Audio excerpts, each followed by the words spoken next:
Nai-stress o pagod ka na ba? Gusto ko lang ipaalala sa'yo na kahit gaano ka ka-stress ngayon, wag na wag kang sumuko sa mga pangarap mo.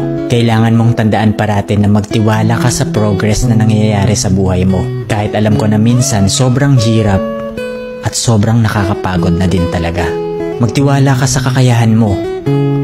Ang dami mo nang nalagpasan na mga malalaking problema dati. Ngayon ka pa ba susuko? Patuloy ka lang na lumaban. Yung pakiramdam mo ngayon na nahuhuli ka na sa buhay, siguro dahil nakikita mo yung mga kakilala mo o yung mga kaibigan mo pakonti-konti may na-achieve na sila. Parati mong tandaan na lahat tayo ay may kanya-kanyang timeline sa buhay.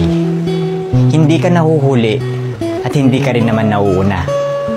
Kung nasaan ka man ngayon sa buhay mo, yan ang lesson at experience na kailangan mong pagdaanan ngayon. Lahat tayo ay may sariling kwento sa buhay na makaka-inspire ng ibang tao. Sarili mong kwento yan. Kaya make sure na sulitin mo ang bawat moment at gawin mong fulfilling ang kwento mo kahit anong mangyari.